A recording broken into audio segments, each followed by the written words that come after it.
Can't really see, but the boobs are squishy. They're like rubberized plastic.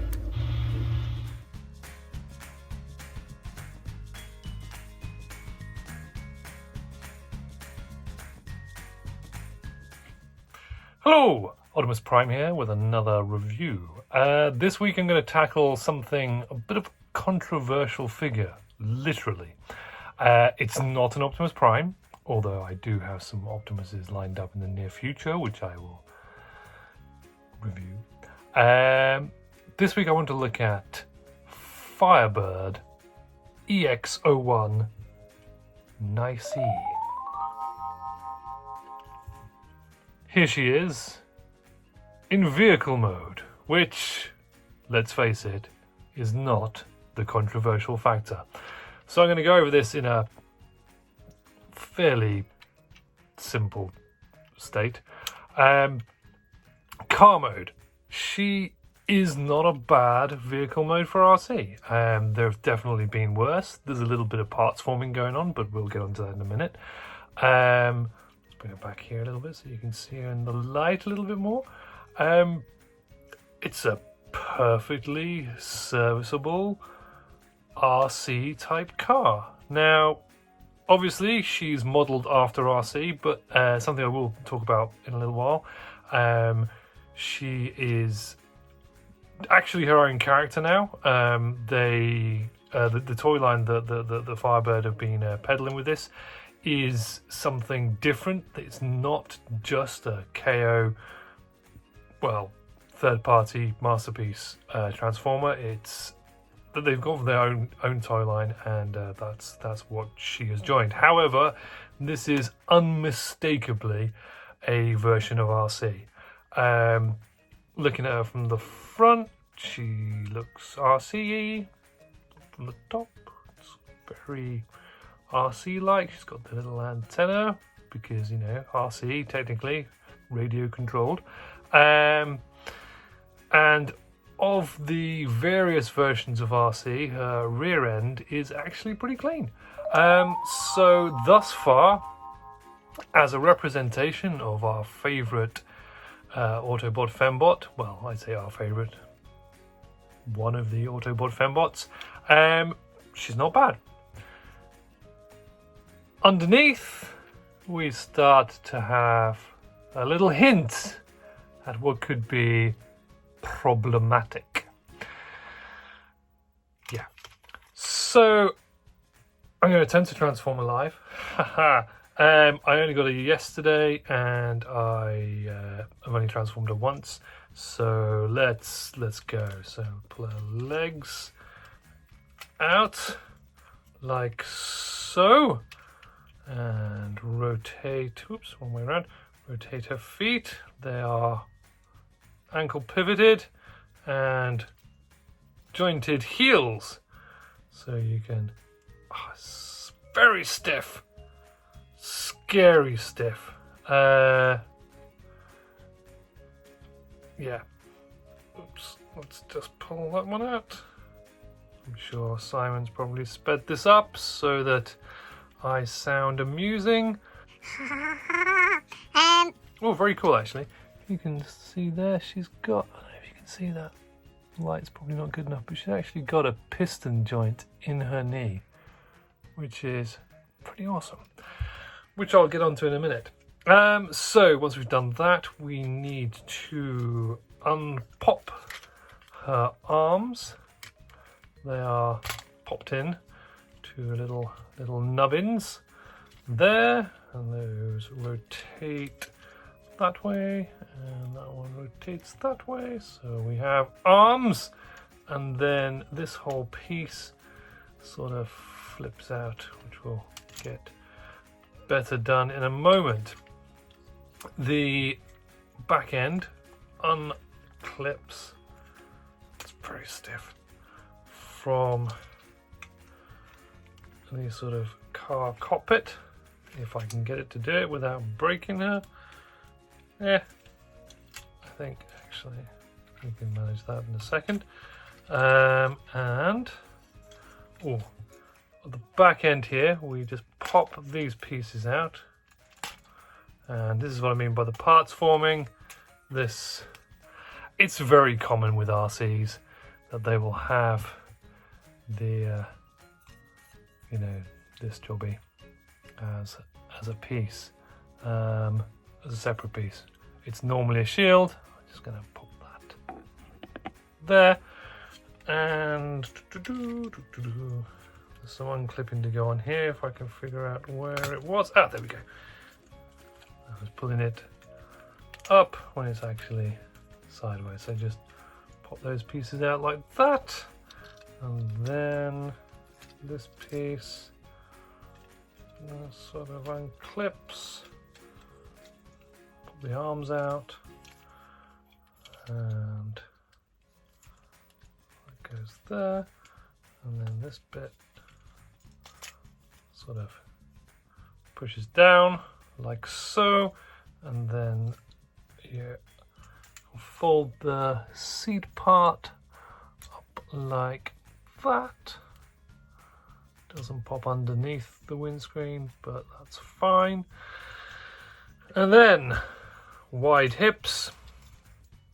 There's metal, these pieces here are metal, so we just want to pop her,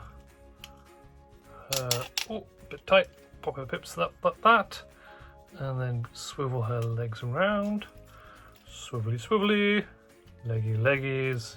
And now we'll notice we have a weirdly scary looking elongated version. So then we bring this round her body into here, and then we sort of fit her arms and body into the torso, which works actually pretty sweet.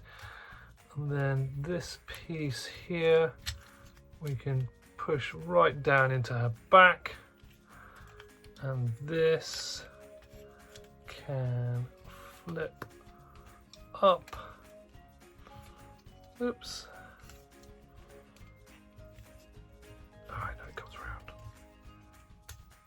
Ah, yes, that detaches from there, and then this piece can, if I can get it to go where it's supposed to go, just sort of,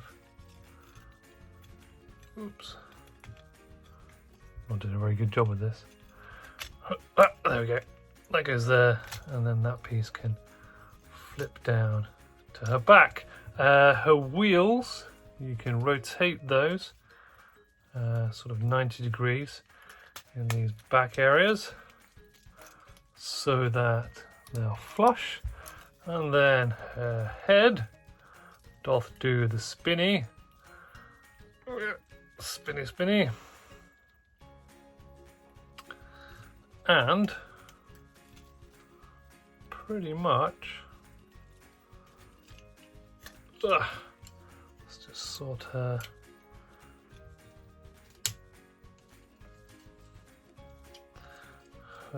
legs out a little bit. This just needs to sort of get it more or less flush. I must admit I've had a bit of trouble with that. Both times I transformed her so far. Oops, off the screen. Didn't mean to do that. Apologies. That's unprofessional YouTubing. And yeah, I can sort these little bits of the back out. We can pop her seats in properly.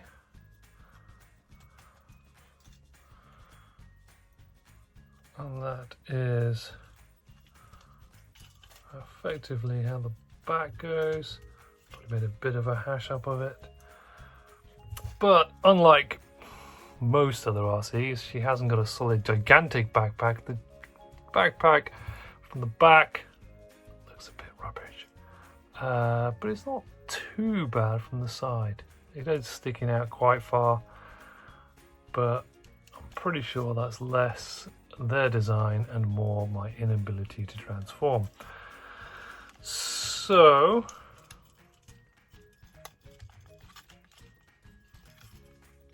there we go, and there we have her. So it's in bot mode where the controversies become clear. This is the first toy version of Arcee that is definitively designed to be over-sexualized. She has a thin tummy area, complete with, if you can quite see it there, the light is a bit shoddy here, navel. She has teeny tiny pants. She has a defined buttock, or buttocks, and also she has chesticles. Does this ruin the figure? If this is intended to be a definitive masterpiece Arcee, then yes. This completely and utterly ruins the figure. However, I will argue that this figure no longer is an Arcee, and therefore, largely, it's irrelevant. It's a bit of a stretch, it's a bit of an argumentative stretch, but hear me out. If we're to think of this figure as Arcee and to be an Arcee figure, then this is just not appropriate. It's not what a Transformer is. It's been argued to death whether or not there should be male and female Transformers in the first place. To take this and for it to be an Arcee and for it to have these, I'm not even going to get into the special additional feature I may later. It's not Arcee. Now, originally this was shown to have a cartoon accurate Arcee head, but clearly they did not go for that in the finished figure. This version does not have and does not come with the option of an Arcee head. It does come with a different head, which is largely the same but has a different facial expression, less and more. I'm not using that one. But let's have a quick look at the actual figure. Let's worry less about the controversies and more about this as an actual figure. So there are options with the whole backpack. You can reconfigure this so that it fits around her waist, so she has more of a sort of waistcoat style, and that enables the backpack to fold in better and generally just make a bit of a cleaner image. The backpack also turns into a bow, because that's quite an Arcee kind of thing. It's not Arcee, but yeah. Other than that, her wheels are in her feet, her thighs rather. Her feet are lovely little things. She stands up. Oops. I don't film this in necessarily the best place, but let's see. Yeah, whatever. She stands up really well. I'll pop her down here. She stood up perfectly. Look, see. Perfectly stood up. In fact, let's try a little bit of this. So she stands up really well. She doesn't look too bad from the backpack, as I might have mentioned before. So articulation wise, let's pop this back up here actually, it'll be easier to show. So her arms, they go outwards, they have decent articulations at the elbow, they have the elbow swivel, shellbow, as I believe I coined the phrase last time. The head can turn, it's a bit stiff, it can turn quite well. A little bit of a pivot there, again, it's quite stiff. The legs, they move at the hip and the knee. That's a double knee, I believe. Yep, nice double knee there, so there's lots of posability. And also, again, there's these built pistons in the knee, which are amazing. And there's ankle swivel and posability in both ways. So you've got a lot of posability there. The hands are on ball joints. The hands are slightly rubberized plastic, so they can pop in and out there quite easily. Elbow joint, as I mentioned. So you've got a large degree of movement in this figure. Yeah. So part of my argument is that this is less of a masterpiece transformer and more of your more sort of high-end transforming robot Japanese toys. It's equivalent to sort of your Chugokins or something like that in terms of the posability and the sort of the look and feel of it. It doesn't feel like a cheap third-party piece of toy. It feels decent. It feels there's a weight to it. There's some metal parts in there. The plastic quality is really, really good. She's got interchangeable hands. I haven't got these all out, but there's a plethora of hands. There's a face swap and the aforementioned thing I'm not going to mention. There's a sword, and the blue thing I finally discovered is actually the arrow for her bow. If you want a definitive Arcee for your masterpiece collection, this is not the figure. If you want a nice novelty figure that is actually really posable and looks amazing to stick on your shelf, maybe not even as part of your Transformers collection, which is exactly what I'm going to do with this figure, then she's pretty spot on. Just one more thing before I address the elephants in the room. I'm just going to pop her hand off. Her weapon, she's got a nice little gun holding hand, and one of the things I really liked was that her gun just fits into the hand so that the figure pops around the trigger nicely, and then there's the bottom half of her gun that just pops on like so, which means she can hold her gun really well. And then we just pop that back on there, and then we can get to some decent posing shenanigans. So yeah, she can John Wood up like the best of them.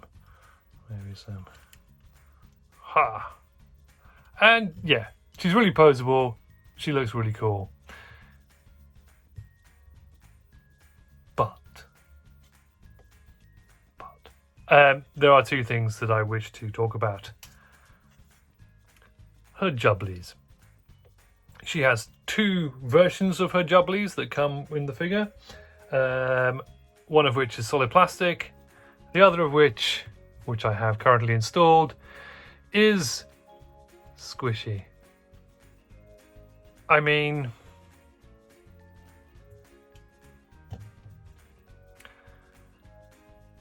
why? We know why. It's because it appeals to that one very niche corner of the market that doth like that sort of thing. I feel no particular desire or need to have realistic tactile areas on an action figure, but there are those who do. It's not necessary. It's not the first time that Arcee has had this treatment. There was the third-party version. I cannot remember what toys that contained realistic squishies. Even worse, they had anatomically correct squishies with nipular areas. Thankfully, Nicee does not. So, that aside, I actually really like this figure. As a posable, decent looking, high quality action figure that also transforms into a car, quite passably, she's really nice. She is definitely going to have a place in my collection for the time being until I get bored and sell her. but at the moment, definitely a place in my collection. She looks stunning. As I said, again, some really nice quality plastic, lots of metal parts, some rubber parts, but we won't go into that. Very posable. She's got like loads of posability in the waist and then the chest and the hips and the legs, and I've pretty much gone over that to death. I really like her. She is not everyone's cup of tea, and nor should she be. And to be completely clear, I do not like her because of the way she looks in the chest area. That's pretty much all I've got to say about her at this point. I may have some different opinions later on once the new toy has worn out. But yeah, I'm interested to see what else they do with the line. It appears that it's sort of some further girl into car shenanigans.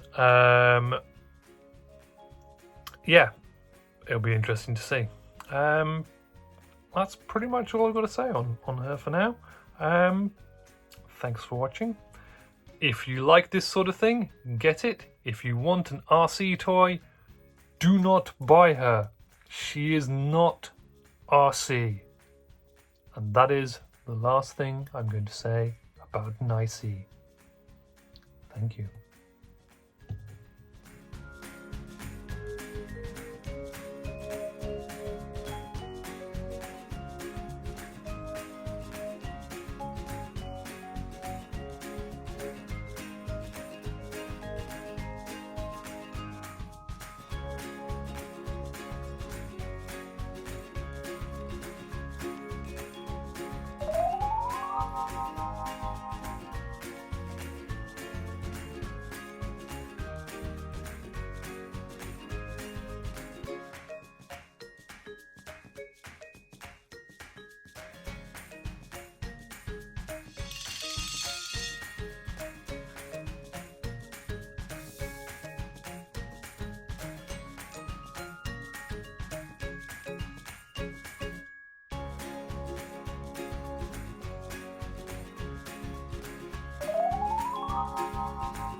Fingers on plastic.